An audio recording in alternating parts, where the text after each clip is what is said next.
Selamat siang semuanya. Terima kasih atas kehadirannya hari ini. Terima kasih kepada Dr. Juan atas waktu dan tempatnya. Terima kasih kepada semua dokter, perawat, tim semua yang telah hadir pada hari ini. Di kesempatan saya hari ini, saya diberikan kesempatan untuk menyampaikan materi mengenai terapi oksigen. Jadi di sini kita akan bahas sedikit-sedikit mengenai oksigen ya. Jadi terapi oksigen, apa sih terapi oksigen itu? Terapi oksigen itu adalah suatu terapi suportif untuk berbagai penyakit paru yang bertujuan untuk mencegah terjadinya hipoksemia.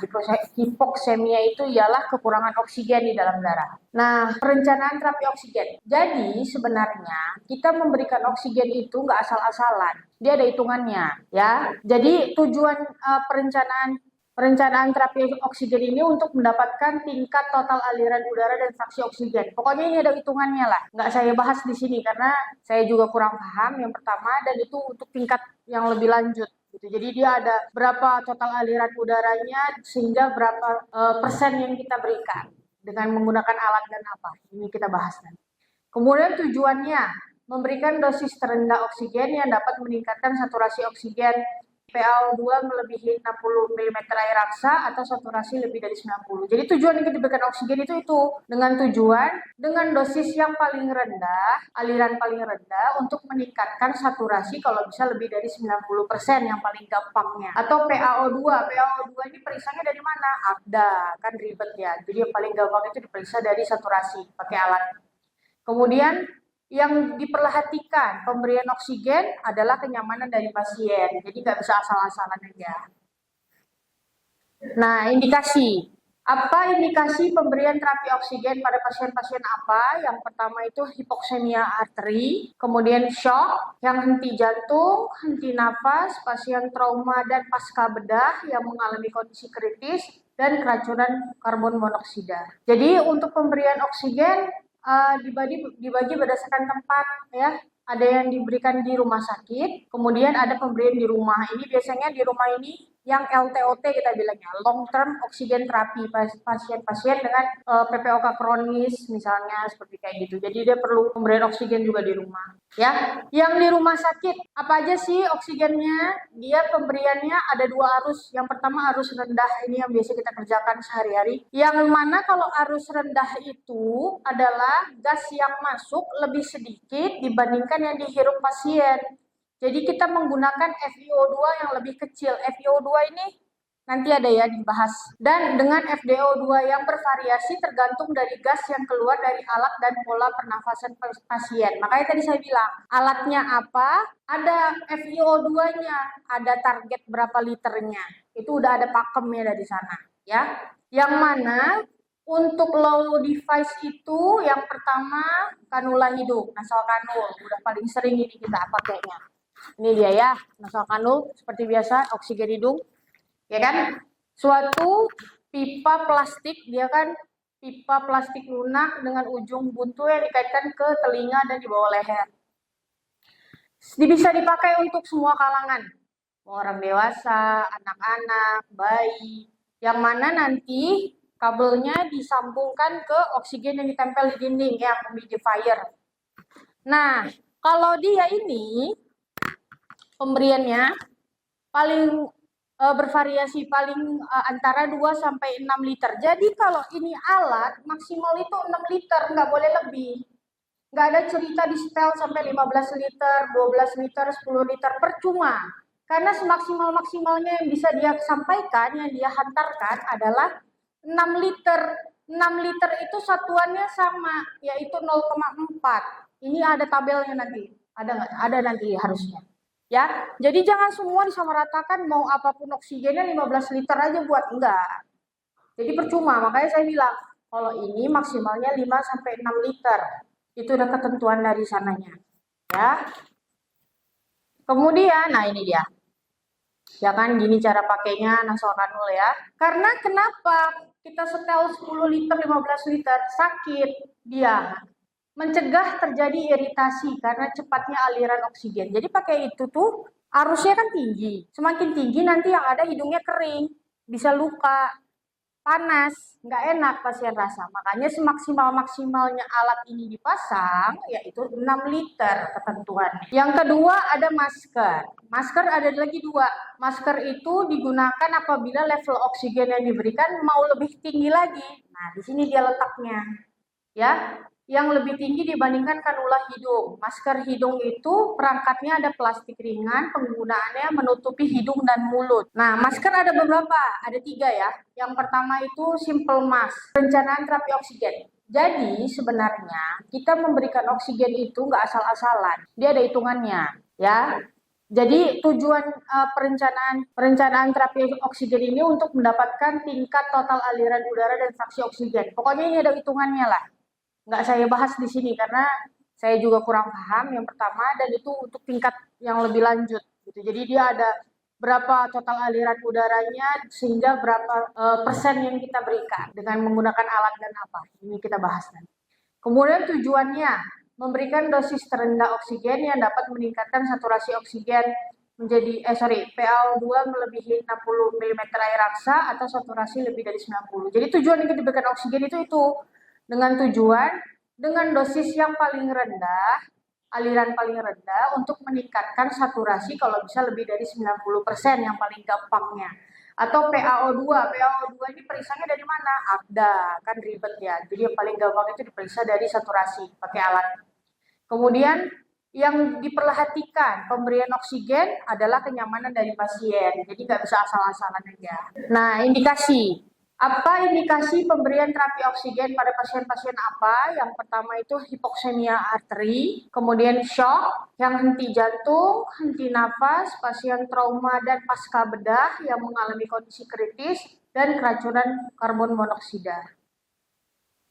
Jadi untuk pemberian oksigen dibagi berdasarkan tempat ya.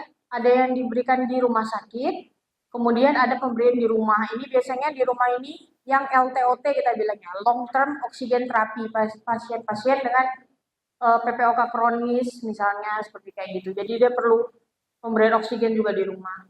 Ya. Yang di rumah sakit apa aja sih oksigennya? Dia pemberiannya ada 2 arus. Yang pertama arus rendah, ini yang biasa kita kerjakan sehari-hari. Yang mana kalau arus rendah itu adalah gas yang masuk lebih sedikit dibandingkan yang dihirup pasien. Jadi kita menggunakan FiO2 yang lebih kecil. FiO2 ini nanti ada ya dibahas. Dan dengan FiO2 yang bervariasi tergantung dari gas yang keluar dari alat dan pola pernafasan pasien. Makanya tadi saya bilang, alatnya apa? Ada FiO2-nya, ada target berapa liternya. Itu udah ada pakemnya dari sana. Ya, yang mana untuk low device itu yang pertama kanula hidung, nasal kanul, udah paling sering ini kita pakainya. Ini dia ya, nasal kanul seperti biasa, oksigen hidung, ya kan?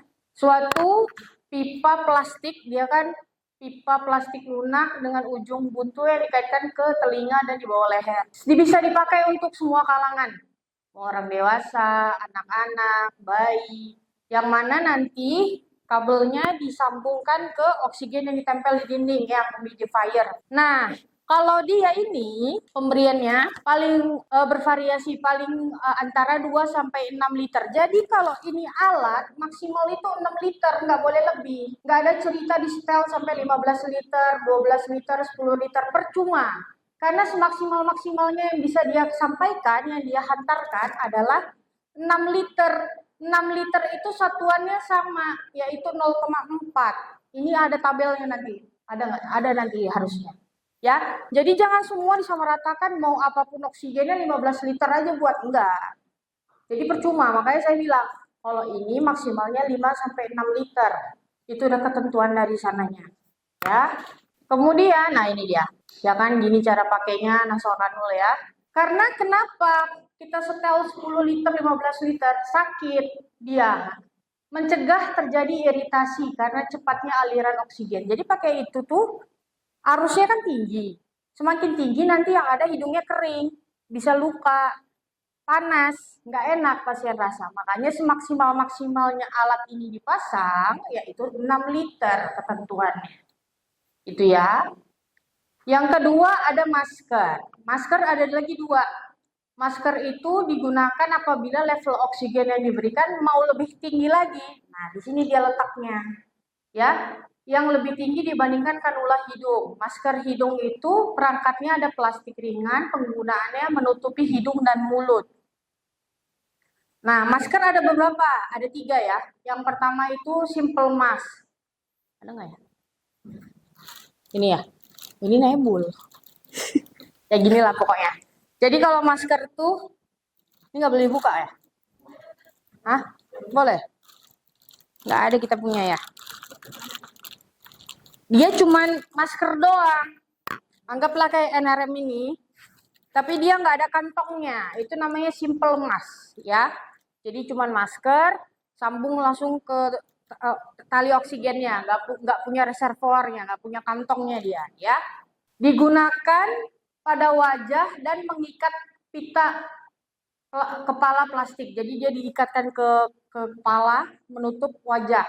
Kemudian ada logamnya di bagian hidung, ya kan? Pemakaian masker harus dijamin kuat tetapi tidak menyebabkan tekanan yang menyakitkan pada wajah, terutama bila menekan tulang pipi. Nah, kalau untuk simple mask, dia pemberiannya bisa antara 5 sampai 10 liter.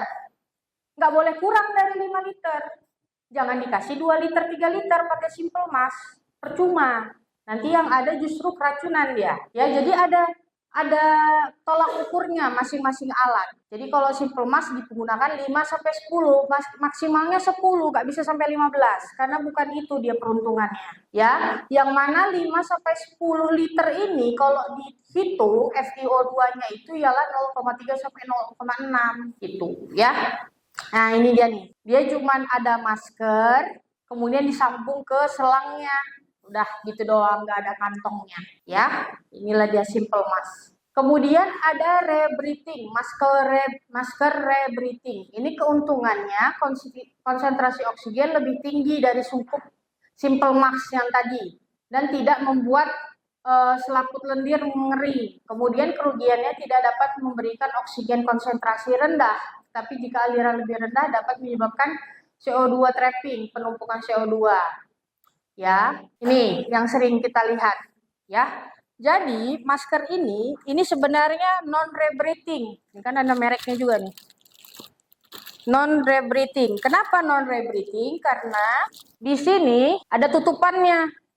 Nih, putih-putihnya. Itu namanya NRM, non rebreathing. Kalau yang dibuka lah dia ini bendanya, dibuang lah dia, jadilah dia rebreathing. Apa perbedaannya? Nanti lalu kita bahas dulu ini, ya. Yang non-rebreathing. Non-rebreathing keuntungannya konsentrasi oksigen mencapai 100% dan tidak mengeringkan selaput lendir di hidung ya. Kerugiannya kantong oksigen bisa terlipat, pasien bernafas dari kantong cadangan harus tetap dalam keadaan terkembang kantongnya, ya kan? Pemberiannya 10 sampai 15 liter, nggak boleh kurang. Jadi kalau pakai NRM ini 10 sampai 15, nggak ada ceritanya dikasih 8, 5 tuh nggak ada.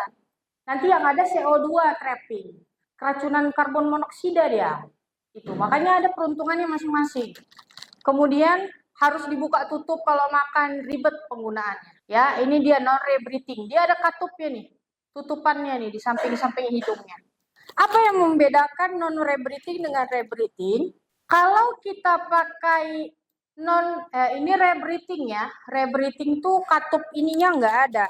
Jadi kan bukalah ya, kita pasanglah ini. Sebelum dipakaikan, diisi dulu oksigen yang penuh di kantongnya. Jadi tutup dulu ini, kan ini kesambungkan ke sini nih, ya kan? Dicolok lah ya kan. Tekan dulu katup ininya nih, tutup, biar dia kembung. Udah kembung dia kan, berisi, baru dipasangkan ke pasien. Kalau katup valve-nya ini nih nggak dibuka, ini non-rebreathing mask. NRM. Ini 10 sampai 15 liter harus kita kasih. Nggak boleh kurang dari 10 sampai 15 liter. Maka dia menghirup 100% oksigen, nggak pakai karbon monoksida. Jadi ketika dia tarik nafas, buang nafas, di sini aja dia berputar-putar. Karbon kan dia menghirup oksigen. Ini kan isinya oksigen semua, ya. Itu yang dia hisap, ya kan? Ketika dia mengeluarkan karbon dioksida, keluar dari valve-nya ini. Jadi kan tarik nafas, oksigen dihisap. Nanti buang nafas karbon dioksida keluar dari katup ini, tapi karbon dioksida yang di sekitarnya nggak masuk lagi ke dalam. Makanya dia pure 100% oksigen doang yang dia hirup. Ya, oke. Kalau ini dibuka, jadinya masker rebreathing, ya kan? Kalau rebreathing, oksigen dihisap. Ini dari sini oksigennya. Keluar karbon monoksida dari samping-sampingnya. Ketika keluar, kita tarik nafas lagi, masih bisa masuk karbon dioksidanya ke dalam. Jadi ini namanya masker rebreathing. Apa perbedaannya? Yang tadi kalau misalnya ini ketutup karbon dioksidanya nggak masuk, kalau ini dibuang, karbon dioksidanya bisa masuk. Makanya nggak boleh lama-lama dikasihnya. Nggak boleh terus-terusan kayak gitu. Karena sama-sama aja sih kedua-duanya. Bisa menyebabkan CO2 trapping bahasanya. Keracunan karbon monoksida, karbon dioksida. Karena yang udah dikeluarkan, masuk lagi ke dalam, dihisap lagi. Kita keluarkan lagi, hisap lagi. Jadi pemberiannya ada masanya. Paling lama 48 jam. Itu. Ya, jadi itu perbedaannya ya, katupnya ya. Nah, kemudian ada yang namanya arus tinggi, high flow device ya. Yang ini termasuk low flow device, ya kan? Yang high flow device ini nggak pernah kita pakai. Ya di rumah sakit yang bagus lah. Biasanya ini pada pasien-pasien ICU kita udah pakainya, udah nggak bisa lagi di ruangan. Karena dia membutuhkan alat yang lebih canggih, ya kan? Ada beberapa jenis. Oh, sorry. Gas yang masuk stabil. Kan kalau yang ini dia nggak stabil. Kenapa? Banyak faktornya. Tadi misalnya kalau yang misalnya human error, kitanya yang ngasih setelannya, ya kan, berlebihan sekali. Kemudian apa? Ininya nggak kembang, misalnya nggak 100% sampai kembang, kelipet-kelipet. Atau nanti katupnya yang terganggu, banyaklah. Jadinya kita bilang nggak stabil. Tapi kalau mereka-mereka ini stabil, karena ada mesinnya lagi yang mengatur. Ya kan? Apa? Yang pertama ada masker Venturi, kemudian ada CPAP, Continuous Positive Airway Pressure, sama AFNC. Ini dulu waktu di COVID kami pakai, waktu dulu saya PPDS, High Flow Nasal Cannula, ya. Ini CPAP, Continuous Positive Airway Pressure. Ini dia bentukannya, ya, lebih mutakhir lagi. Biasanya kalau pasien anak, ada nggak kita punya di sini? Ada ya. Nah, pada pasien-pasien yang distress kan, ya respiratory distress, paru-parunya nggak kembang, anak kurang bulan, kayak gitu-gitu kan. Kenapa? Dia positif airway pressure. Jadi terus dikasih oksigen untuk membuka katup biar paru-parunya kembang tujuannya. Kalau pada anak-anak bayi yang kurang umur. Pada pasien-pasien dewasa apa? Pasien-pasien yang obesitas, yang OSA, obstructive sleep apnea, yang ngorok, pangkal lidahnya jatuh ke belakang, jadi dia bisa tengah lagi tidur tiba-tiba mohon maaf meninggal. Nah, jadi daripada itu kejadian, mending dikasih ini, dipasangin. Jadi waktu dia tidur, oksigennya dikasih arus tinggi sehingga dia membuka katup, jadinya dia tetap bisa bernafas. Sehingga tidak terjadi choking misalnya, ya kan, tersedak akhirnya meninggal, berhenti nafas kayak gitu. Itu ya. Jadi dia continuous positive airway pressure. Ada flow meternya, ada maskernya, kemudian ada alatnya, ini dia nih. Dia tekanannya 2,5 atau sampai 20 cm air raksa. Ya. Nah, yang ini namanya masker Venturi. Beda lagi.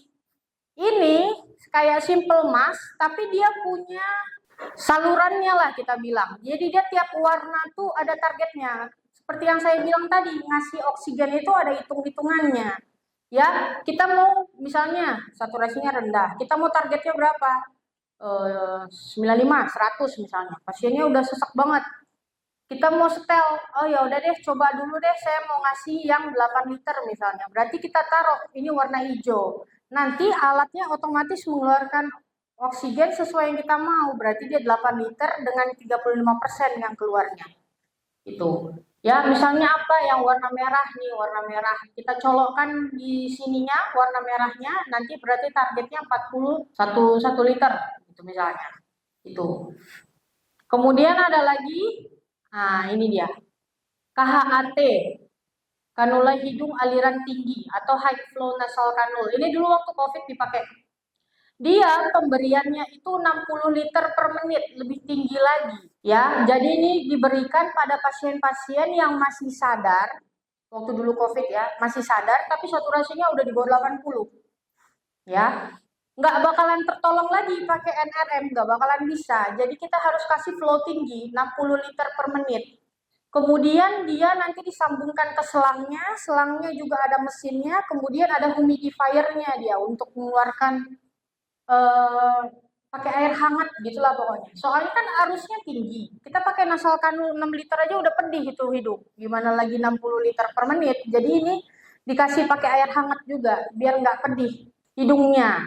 Jadi dia tekanan tinggi juga sama kayak si CPAP, tapi dia diperuntukkan untuk yang saturasinya rendah. Tapi kalau pada anak-anak nih bisa meningkatkan risiko barotrauma saking tingginya kecepatan oksigennya. Ya, nah ini dia, ini udah ada pakemnya, ini nggak bisa diganti-ganti lagi. Jadi kalau misalnya kita kasih inilah, alatnya apa? Nasal kanul, maksimalnya 5-6 liter, nggak bisa lagi lebih dari itu. Target FiO2-nya 0,32 sampai 0,44. Ini ngelihat apa sih? FiO2 ini fraksi oksigen di dalam darah. Untuk apa? Untuk menilai pasien ini sebentar lagi gimana? Apakah dia masih bisa begitu-begitu aja? Atau akan jatuh ke ARDS kita bilang, acute respiratory distress. Kalau udah ARDS berarti nggak bisa lagi pakai oksigen, harus diintubasi. Nah, dilihatnya dari mana? Dari AKDA, analisa gas darah. Yang dilihat apa? PaO2. Jadi tekanan oksigen. Jadi gimana cara melihatnya, ya kan? Kalau misalnya ARDS itu kan dia nilai PaO2 per FiO2 kurang dari 200 mm air raksa kalau saya nggak salah ya. Jadi bagi aja PaO2 misalnya PaO2-nya misalnya di situ kan kalau misalnya AKDA analisa gas darah itu dia di bawah 80. Itu udah tanda-tanda hipoksia, ya kan? 80. Kemudian kita pemberiannya apa? Anggaplah kita buat NRM. NRM itu 1 nih paling tinggi ya. Jadi 80 dibagi 1, nilainya 80 kan. Sementara ARDS itu di bawah 200 kan. Berarti udah ARDS kan? Ya udah. Berarti harus pakai intubasi, nggak bisa lagi pakai oksigen. Gitu. Jadi PaO2 per FiO2 di bawah 200 tandanya ARDS, tapi harus ada itu lagi lah. Akut apa? Sesak nafas yang akut kurang dari 7 hari, kemudian ada gambaran PET wing sign, kardiomegali, tidak ada tanda-tanda mengarah ke arah jantung, kayak gitu-gitu. Ya, ini katakan ARDS. Berlin's kriteria kalau nggak salah tuh. Ya, gitu. Makanya pemberian oksigennya berapa? Masih NRM, masih nasal kanul. Berarti lihat FiO2-nya. FiO2-nya itulah PaO2 dibagi FiO2. Dokter lah itu apa biasanya. Oke. Kemudian di rumah. Nah, ada lagi. Kayak tadi di rumah sakit, yang ini di rumah. Ya, pemberian oksigen di rumah itu harus ada indikasinya apa, alat yang digunakan apa, cara pemberian, kemudian teknik pemberian. Biasa, kemudian ada oksigen liquid, bisa dibawa-bawa, kemudian ada konsentrator. Yang silindris, tabung, ya ada yang bentuk besar ukuran 240 sampai 622 liter. Kemudian pemberiannya maksimal 5,5 jam, kalau misalnya diberikan 2 liter per menit terus gitu kan. Ini pasien-pasien yang nggak bisa bergerak, ini cuma di tempat tidur aja, harganya lebih murah. Ini dia, ya kan? Kayak biasa, ada tabung kita, ya kan? Kemudian ada yang portable. Yang portable ini dia ringan. Kalau diberikannya 2 liter per menit, bisa sampai 7 hari penggunaannya. Ini bisa dibawa jalan-jalan, harganya mahal, tapi bisa diisi ulang. Ini dia, ya kan, oksigen portable. Kemudian ada lagi konsentrator. Yang ini mengambil udara ruangan, memiliki sistem filtrasi partikel besar, bakteri, gas, menggunakan listrik. Nah, inilah dia. Gitu. Jadinya itu, kemudian ini apa evaluasi yang bisa kita lakukan untuk pasien-pasien yang sudah kita berikan oksigen? Kan kita mau nilai dong, udah dikasih oksigen, apa yang dinilai selanjutnya? Udah bagus atau belum?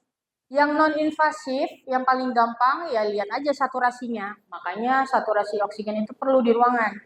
Jangan habis baterainya, jangan nggak bisa nyala, ya kan? Kemudian ada kapnometri. Ini untuk menilai karbon dioksida, konsentrasi di dalam alveolar. Ya kan, ada kapnograf. Ya ini kemudian pemeriksaan fisikal, ya kan, auskultasi.